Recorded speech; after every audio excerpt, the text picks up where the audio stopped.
नमस्कार दोस्तों, क्राइम तक में आपका स्वागत है। बात कर लेते हैं धर्मस्थला मामले की। मिस्टर एक्स सामने आता है और वो कहता है कि मैंने लाशें दफनाई। सवाल ये उठता है कि जब उसने लाशें दफनाई तो अब पुलिस उसे कैसे ट्रीट कर रही है? क्या वो आरोपी है क्योंकि उसने छिपाया भी, दफनाया भी, या फिर उसने पुलिस की एक तरह से आकर मदद की, इस केस को खोलने के लिए मदद की? क्या वो ट्रस्ट पर इल्जाम लगा रहा है या इल्जाम लगा रहा है सुपरवाइजर पर? पहली मर्तबा कब यह मामला प्रकाश में आया था कि वहां पर घालमेल चल रहा है? ये तमाम सवाल ऐसे हैं जो अब उठने लगे हैं और एक एक सवाल पर हम बात करेंगे प्रवेश से। प्रवेश, सबसे पहले तो ये बताइए कि ये मामला अभी सामने आए, 3 मामले प्रकाश में आए जो ऑन रिकॉर्ड दर्ज हैं, जिसकी जांच एसआईटी कर रही है। साइट्स को खंगाला गया, हड्डियां मिल रही हैं। मिस्टर एक्स पुलिस के सामने अचानक आ जाता है और कहता है जी मैंने दफनाया सब कुछ। तो पुलिस इसको एज एन एक्यूज ट्रीट कर रही है या एज ए विटनेस ट्रीट कर रही है? देखिए, हम इसको शुरुआत से जानेंगे कि देखिए ये मंदिर कई दशकों पुराना है। मतलब मंदिर को बहुत पहले से कोई ना कोई तो संचालन करता आ रहा है, कोई ना कोई तो संभालते आ रहा है। आपको याद होगा, आपने एक नेशनल ज्योग्राफी पे एक डॉक्यूमेंट्री देखी होगी जो कि बड़ा ही फेमस था, अन्नपूर्णा किचन। और वो एक शो का नाम था मेगा किचन, जिसमें पहली बार लोगों ने जो नहीं रह रहे कर्नाटका में, उससे बाहर के लोगों को पता था, जिनको नहीं पता था, कि धर्मस्थला करके कोई जगह है जहाँ एक मंदिर है बड़ा फेमस, और वहाँ एक किचन चलती है, अन्नपूर्णा किचन, जहाँ 50,000 लोगों को डेली खाना खिलाया जाता है। जिसके बाद पहली बार ये नज़र में आता है। लेकिन ये दुनिया की नज़र में तो पहली बार आया, बहुत लोग नहीं जानते, तो वो लोग भी जान गए। लेकिन 1979 में एक पहला मामला आया था सामने, जब पहली बार धर्मस्थला को लेकर कंट्रोवर्सी शुरू हुई थी। अब वो मामला क्या था चिराग जी? आपको याद होगा, जो पहला केस था वो अप्रैल 1979 में आया था। क्या हो गया, यहाँ धर्मस्थला का इंस्टीट्यूशन का खुद का कॉलेज भी है, आपको पता होगा, 50 से ज़्यादा इंस्टीट्यूशंस है। तो उसमें एक टीचर थी जिनका नाम था वेदवल्ली। अब वेदवल्ली सीनियरिटी के मामले में और सब चीज़ के मामले में अच्छी थी और प्रिंसिपल बनाया जाना था। तो क्राइटेरिया के हिसाब से प्रिंसिपल उन्हीं को बनना चाहिए था और उन्हें ही बनाना चाहिए था। लेकिन एक जूनियर टीचर थी जो पूरे क्राइटेरिया फुलफिल नहीं कर रही थी, लेकिन उसे बना दिया गया टीचर। और उस टाइम पे आरोप लगा क्योंकि वो धर्मस्थला ट्रस्ट के ट्रस्ट वालों के सेम कास्ट की थी, इस वजह से उन्हें, जो मैनेजमेंट वाले हैं उनके सेम कास्ट की थी, इसलिए उन्हें प्रिंसिपल बना दिया गया। जिसके बाद वेदवल्ली यहीं नहीं रुकी, वेदवल्ली चली गई कोर्ट। और कोर्ट में क्योंकि वो जानती थी कि मैं कैपेबल हूँ और मुझे ही बनना चाहिए, तो वो कोर्ट चली गई। और कोर्ट में जाकर उन्होंने दलील दी और उनकी सुनवाई भी हुई और बाद में वो केस जीत भी जाती है। उन्हें कोर्ट में बता दिया जाता है कि आप ही प्रिंसिपल के लायक हो और आप ही का बनना डिजर्विंग है। तो कोर्ट आदेश निकाल देता है कि ये ही प्रिंसिपल बनेंगी। अब उसके बाद 3 महीने बाद 4 अप्रैल, मतलब ये जो मैं तारीख बता रहा हूँ, 4 अप्रैल 1979 के बात है, जो उनके पति हैं डॉक्टर हरले, ये एक दिन फ़ोन, मतलब बात करते हैं, फ़ोन तो था नहीं उस समय, बात करते अपनी पत्नी से कि शाम को आएंगे हम लोग, अपने बच्चों के पास चलेंगे। बच्चे उनके थोड़े से दूर रहते थे। वो घर आते हैं तो देखते हैं उनकी जो बीबी है वो वॉशरूम में जली हालत में, पूरी बाथरूम में। और वो देख के पहले ही समझ जाता है किसी ने मेरी पत्नी के साथ ज़्यादती किया है, और ज़्यादती करने के बाद उसको पेट्रोल से जला दिया है। और वो समझ गए थे कि ये किसकी हरकत होगी और कौन ये कर सकता है, क्योंकि अभी इन्होंने रिसेंटली केस जीता है। तो इसके बाद ये भागदौड़ करते रहे और बहुत भागदौड़ की इन्होंने। ऐसा नहीं है, पुलिस कंप्लेंट यहाँ वहाँ, लेकिन इन्हें अभी तक पोस्टमार्टम रिपोर्ट भी नहीं मिली इस केस में। और ये केस का क्या हुआ कुछ किसी को पता नहीं। और उन्होंने बहुत धरना दिया, बहुत प्रदर्शन किया, लेकिन उनकी कोई सुनने वाला नहीं था। फिर अब ये तो था पहला केस। अब इसके 7 साल बाद 22 दिसंबर, ये दूसरा केस है, 22 दिसंबर 1986। अब चिराग जी, इसमें यहाँ एक लड़की है पद्मलता, और उसकी उम्र लगभग 22 साल के आसपास होगी, नहीं 16 साल के आसपास होगी। और ये धर्मस्थला आती थी पढ़ने के लिए। तो ये पहले अपने गांव से बस से आती थी, बस से बाद में वहाँ जो टैक्सी चलती थी उससे ये धर्मस्थला आती थी पढ़ने के लिए। तो क्या हुआ, एक दिन ये कॉलेज फंक्शन था, एनुअल फंक्शन, और 4 दिन का एनुअल फंक्शन था। तो पहला दिन शुरुआत हुआ था जिस दिन ये वापस से सेम धर्मस्थला बस से आती है, और जो उसके साथ उसके जो पड़ोसी है वो लोग उसे देखते हैं कि वो बाद में टैक्सी से जा रही है। लेकिन वो, आपको पता है, जो जिस नदी की बार बार बात हो रही है, नेत्रवती नहर जो है, और जहाँ बात हो रही है नेत्रवती नहर के पास ही जो ब्रिज है, वहाँ से ये गायब हो जाती है। फिर इसके बारे में कोई कुछ भी पता नहीं चलता है। इससे ढूंढा जाता है, बहुत बहुत टाइम तक ढूंढा जाता है, एविडेंस इकट्ठा किए जाते हैं, लोगों से पूछताछ की जाती है। कुछ लोग बोलते हैं हाँ हमने देखा था जो पद्मलता को, लेकिन हमें इसके बारे में ज़्यादा जानकारी नहीं। और 2 महीने बाद एक डेड बॉडी मिलती है जिसके हाथ पैर दोनों बंधे हुए थे, और नेत्रनती जो नहर है उसके पास ही। अब ये सवाल उठता है कि ये बॉडी किसकी है। आसपास के लोगों से पूछताछ की जाती है, और तब देखा जाता है कि कुछ पता चल जाए तो पता चलता है कि ये जो बॉडी है वो पद्मावती की है, जो पद्मलता की है। और इसमें केस होता है, मतलब कुछ सॉल्यूशन नहीं होता, पुलिस केस को ऐसे रफा दफा कर देती है और कुछ पता ही नहीं चलता। फिर मामला आता है 17 साल बाद, केस नंबर 3, जो कि बड़ा ही फेमस केस था, हम सबको पता है। 2003 में, मई 2003 में अनन्या भट्ट का केस आता है। अब अनन्या भट्ट 18 साल की लड़की है, वो MBBS स्टूडेंट है फर्स्ट ईयर की, और वो धर्मस्थला घूमने आती है ट्रिप पर, और वो धर्मस्थला के पास ही रुक जाती है एरिया में। और उसके दोस्त लोग बोलते हैं तब तक हम लोग जाके आते पास से अपने घर के यहाँ से, और वो वहाँ से अचानक से गायब हो जाती है। उसके दोस्त उसे ढूंढना शुरू करते हैं अनन्या के। अनन्या जब नहीं मिलती तो उसकी मम्मी को बताती है। उसकी मम्मी CBI में स्टेनोग्राफर थी और वो कलकत्ता में पोस्टेड थी। अब वो कलकत्ता से आती है, उन्हें 2 दिन का समय लग जाता है। फिर वो आती है, अपनी बेटी को ढूंढती हैं और पुलिस में जाती हैं, कंप्लेंट दर्ज कराती हैं, लेकिन कुछ भी पता नहीं चलता। बहुत लोगों से चक्कर, यहाँ वहाँ, एक माँ पागलों की तरह यहाँ वहाँ भाग रही थी। तो कुछ लोग कहते हैं कि आप धर्मस्थला में हो, तो यहाँ जो भी होता है वो ट्रस्ट की मर्ज़ी से होता है, और आप जाइए, ट्रस्ट के लोगों से बातचीत कीजिए और वहाँ के लोगों से बातचीत कीजिए, शायद वो आपकी कुछ हेल्प कर दे। ऐसे में आरोप है कि वो जाने ही वाली थी, बात करने वाली थी, तब तक उन पे 4 अज्ञात लोग हमला कर देते और बहुत मारपीट करते और बोलते कि जो हाल तेरी बेटी के साथ हुआ तेरे साथ भी हो जाएगा, सीधे सीधे निकल जाए यहाँ से। अब ऐसे में वो बहुत ज़्यादा सीरियस हो जाती है अनन्या भट्ट की मम्मी, और वो सीरियस हो जाती है, उनका नाम है सुजाता भट्ट, और वो कोमा में चली जाती है। 3 महीने बाद वो जब कोमा से बाहर आती हैं तो वो देखती हैं कि वो बेंगलुरु के एक हॉस्पिटल में एडमिट है, प्राइवेट हॉस्पिटल में। जिसके बाद उन्होंने बहुत दिनों तक वो किया, प्रोटेस्ट किया, बहुत दिनों तक धरना दिया, लेकिन इस केस में भी कुछ होता नहीं। अनन्या भट्ट के बारे में कुछ पता नहीं चलता, और अनन्या भट्ट का केस काफ़ी दिनों तक चलता है और काफ़ी फेमस भी होता है। अब अनन्या भट्ट के बाद जो फिर इसके बाद जो मामला आता है वो बड़ा हैरान करने वाला होता है। 9 अक्टूबर 2012 का केस है। फिर ये चौथा केस है, और ये याद होगा आपको 17 साल की सौम्या का। वो भी सेकेंड ईयर की BSc PhD की स्टूडेंट थी, और उसका रिजल्ट लगने ही वाला था। उसके बाद वो अपने यहाँ रुकती है, फिर वो घूमने जाती है और नेत्रवती नदी के पास से ही वो गायब हो जाती है। अब जहाँ से मैंने बताया था, जहाँ से बाकी लड़कियों को पिक एंड ड्रॉप की सर्विस थी नेत्रवती नदी के यहाँ से, अब वहाँ से उसे ढूंढा जाता है। उसकी फिर डेड बॉडी मिलती है जिसको लेकर बहुत ज़्यादा प्रोटेस्ट होता है, और प्रोटेस्ट इतना ज़्यादा होता है कि जिसको लेकर तमाम तरह के सवाल खड़े होते हैं कि ये कहाँ चली गई। पहली बार और ज़्यादा कंट्रोवर्सी में आती है, तब तक मीडिया बहुत ज़्यादा एक्टिव हो जाती है 2012 तक। तो धर्मस्थला का चौथी बार ये नाम आता है, और जिसमें बताया जाता है कि लड़की के साथ रेप और मर्डर हुआ है। बाद में इसमें याद होगा आपको, एक आरोपी को अरेस्ट भी किया जाता है, जिसमें वो थोड़ा सा पागल होता है, फिर बाद में उसकी प्रोफाइलिंग होती है, बरी हो जाता है। बाद में वो बरी हो जाता है, कोर्ट कहती है कि आपने सही से इन्वेस्टिगेशन नहीं किया। मम्मी का आरोप है, और मम्मी वापस से आ गई हैं इनकी, और अनन्या भट्ट की भी मम्मी आ गई हैं इस मामले में, जो CBI की वो थी, स्टेनोग्राफर थी।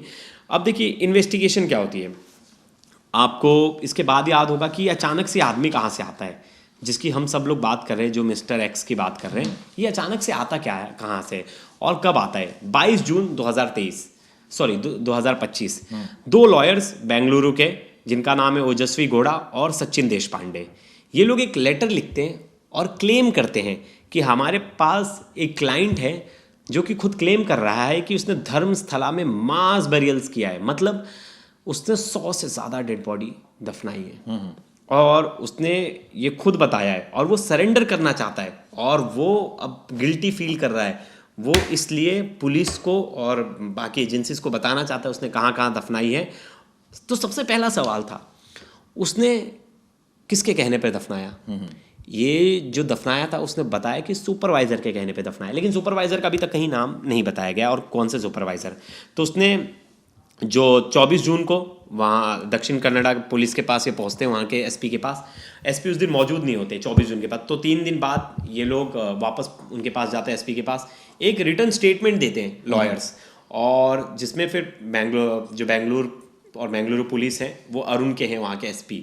अब वो मीडिया को डिटेल्स देते हैं, सब जगह देते हैं, एसपी भी बात करते हैं, और 6 दिन बाद 3 जुलाई 2025 में इसमें जो है वो नकाज पोस्ट जो आदमी है जिसकी उम्र बताई जा रही है 50 साल के आसपास है, वो पहुंचता है और वो बताता है कि मैं धर्मस्थला में एक सफाई कर्मचारी था एसपी को, और मैंने 1995 से 2014 तक 20 साल काम किया, और 20 साल में मैंने कम से कम 100 से ज़्यादा डेड बॉडी दफनाई, और बताया कि 100 से ज़्यादा ऐसे ठिकाने हैं, 50 से ज़्यादा ऐसे ठिकाने हैं जहाँ मैंने बॉडी दफनाई है।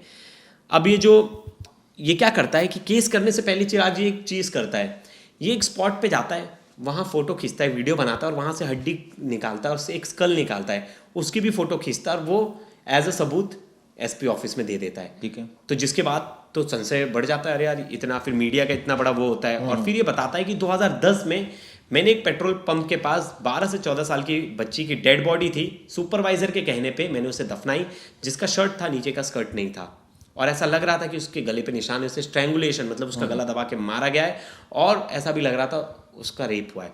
और एक और चीज़, उसको बैग के साथ उस बच्ची को मैंने दफनाया था। जब ये बात वो बताता है तब मामला लगता है कि बहुत ज़्यादा सीरियस है, अब इसकी बात सुननी चाहिए। फिर 20 से 22 तारीख तक ये बताता है कि 2-3 केसेस बताता है जो बड़े इंपॉर्टेंट है। 20 से 22 साल की एक महिला थी जिसको एसिड से जलाया गया था, उसके बॉडी को न्यूज़पेपर से मैंने कवर किया और उसको मैंने फिर दफनाया। तो यहाँ तक तो ये केसेस हो जाते हैं। फिर ये और चीज़ें बताता है कि डीजल से जलाना था, फिर बॉडी जलाया मैंने। अब विसल ब्लोअर इतनी सारी चीज़ें बता रहा था। अब इसने 2014 में जो अपना गांव, ये जो काम है, छोड़कर भाग गया था। क्यों? इसने बताया कि इसकी एक पहचान वाली फैमिली थी और उनकी बेटी के साथ भी ऐसा ही कुछ हुआ। इसके बाद ये खुद को माफ़ नहीं कर पा रहा था और ये अपनी बीबी को लेकर भाग गया, और इतने साल ये गिल्ट में रहा। इसे अफसोस फील हो रहा था कि मैंने कितना गलत काम किया। अब ये जाके पश्चाताप करना चाहता है, इसकी आत्मा को, इसको अंदर से शांति नहीं मिल रही, इसलिए इसने पुलिस के सामने इसने आकर वो किया, पूरी कहानी बताई। 4 जुलाई को बीएनएस सेक्शन 211A के तहत इसे वो मिलता है, प्रोटेक्शन दी जाती है कि एक तरह से देखा जाए तो ये सेक्शन 120B के तहत, मतलब आप किसी क्राइम में इन्वॉल्वमेंट तो है, आप किसी की डेड बॉडी बिल्कुल सही बात दबा रहे हो, खोद के अगर उसमें गाड़ रहे हो, तो आप एक तरह से गुनहगार तो हो, आप भी गुनहगार हो। लेकिन अब आपका ऐसा कहना है कि मैं सुपरवाइजर था, मेरे से ज़बरदस्ती काम करवाते थे, क्योंकि वो लोग बड़े पावरफुल थे और जो सुपरवाइजर थे, मैं तो एक नॉर्मल सा सफाई कर्मचारी था, तो उन थोड़े से पैसों के लिए तो मैं तो काम कर रहा था। अब 10 जुलाई को विटनेस प्रोटेक्शन स्कीम के तहत इसे वो मिल जाता है, प्रोटेक्शन मिल जाती है।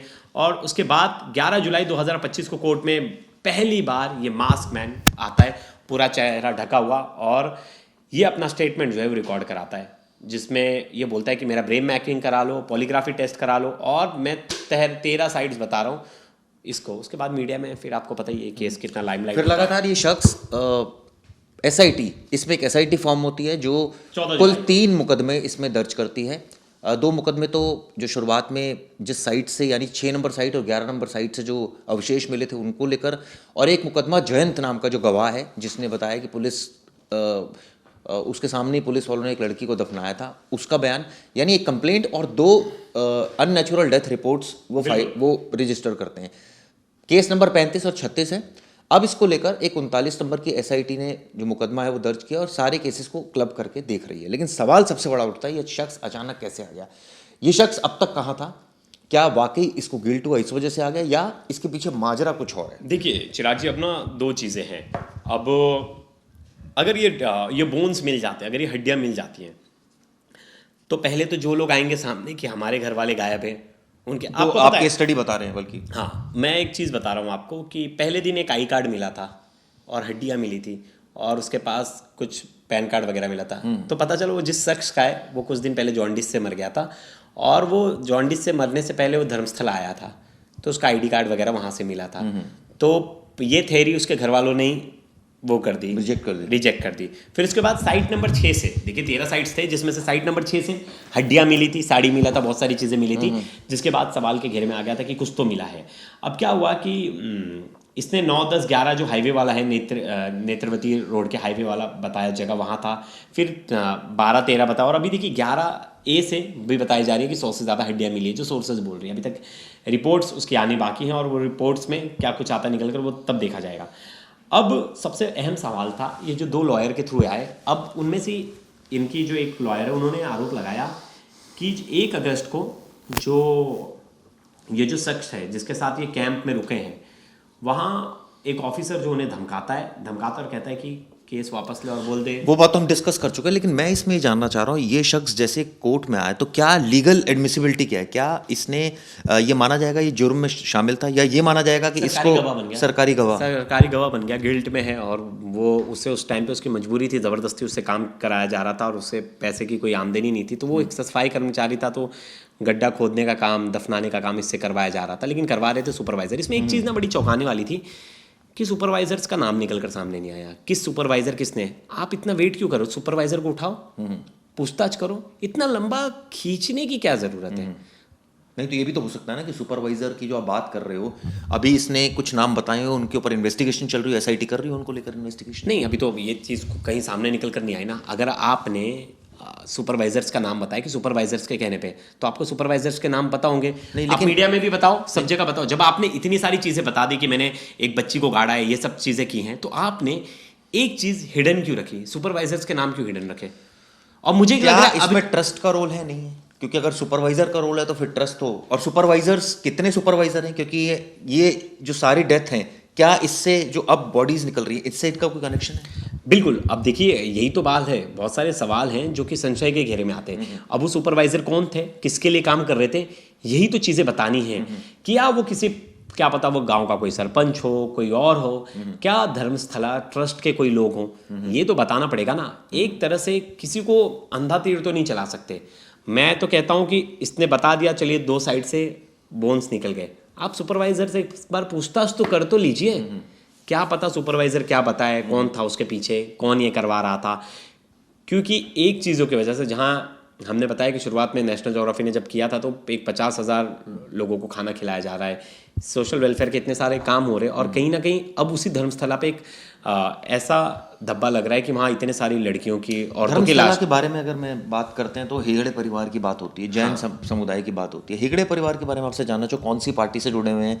मैं देखा है प्रधानमंत्री के साथ भी उनकी तस्वीर है। नहीं, जो धर्माधिकारी हैं उन्हें तो बहुत सारे अवार्ड्स मिले हैं, और वही उस मंदिर के और ट्रस्ट के हेड हैं। और ऐसा था कि एंग्लो मैसूर वॉर के बाद चिराग जी, क्या हुआ था, इसकी जो भागदौड़ थी, मतलब जो ट्रस्ट की, मतलब जो मंदिर की, वो पहली बार भारत में ऐसा हुआ कि जैन समुदाय के लोगों को दिया गया, और जो मंदिर के पुजारी थे वो ब्राह्मण लोगों को बनाया गया। तो ऐसे में यही जो जैन फैमिली है, इनकी 21वीं सदी की ये जो फैमिली है, हेगड़े फैमिली, यही संभाल रही है। और इसी में वीरेंद्र हेगड़े जो नाम आ रहा है, ये उनके धर्माधिकारी हैं, और उनको कई नेशनल अवार्ड्स भी मिले हैं, कई स्टेट अवार्ड, बहुत बड़े बड़े अवार्ड से सम्मानित है। और ऐसा कहा जा सकता है कि बड़े ही इन्फ्लुएंसर और बड़ी पावरफुल आदमी है, बहुत ज़्यादा काम किया इन्होंने, यहाँ तक कि ये राज्यसभा के मेंबर हैं और नॉमिनेटेड मेंबर हैं, ये किसी पार्टी से नहीं है। पहली बात। लेकिन सरकार ऑब्वियसली ऐसे को तो सरकार ही बनाती है, जब नॉमिनेट करती है किसी को, किसी पर्टिकुलर फील्ड में होते हैं तो उनको नॉमिनेट किया जाता है। जिस तरह से ट्रस्ट की बातें प्रवेश ने बताया, और ये भी बताया कि किस तरह से ट्रस्ट एक अच्छे कार्य में लगा हुआ है। 50,000 लोगों को आप सोचिए खाना खिलाना, ये काम भी ट्रस्ट करता है। ऐसे में ट्रस्ट पर सवाल खड़े करना, मुझे लगता है अभी जांच के सामने आते हैं, और जयंत नाम है जिनका, वो बोलते हैं कि सबूत मिटाए गए हैं, बहुत पहले ही सबूत मिटा दिए गए थे, बहुत पहले ही हड्डियां निकाल दी गई थी, तमाम तरह के दावे करने वाले अब लोग सामने आ रहे हैं। लेकिन चिराग जी, ये केस स्टैंड कहाँ करता है? सबसे अहम सवाल है।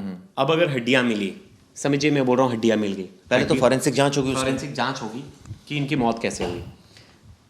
बहुत कम केसेस में ये पता चलेगा कि रेप हुआ है क्या नहीं है। पहली बात तो औरत का रेप नहीं पता चलेगा, बहुत कम चांसेस है कि रेप पता चले। पहले तो ये पता चले कि जो हड्डियां हैं वो इंसानी हैं या नहीं, मैं बता वो किसकी, मेल है फीमेल की, और उनकी वो क्या वो नेचुरल डेथ थी या वो मर्डर था। अगर मर्डर में चाकू वाकू शरीर को काटा गया है या पॉइजन दिया गया है, ये सब चीज़ें हैं, तो बहुत सारी चीज़ें निकल कर आएंगी। रेप केसेस जल्दी पता नहीं चलेगा, अगर 10 साल पुरानी डेड बॉडी है तो बहुत मुश्किल है पता लगाना।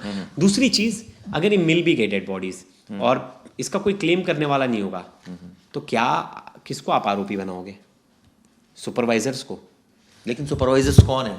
और ये कैसे क्लेम होगा कि ये वाली डेड बॉडी जो है उस टाइम पे ये सुपरवाइजर ने, इसने ही वो वाली कराई थी? तो जाहिर तौर पर कई सारी ऐसी चीजें हैं जो अभी अनक्लियर। एक और चीज थी चिराग जी, समझिए सुपरवाइजर का नाम आप ही गया।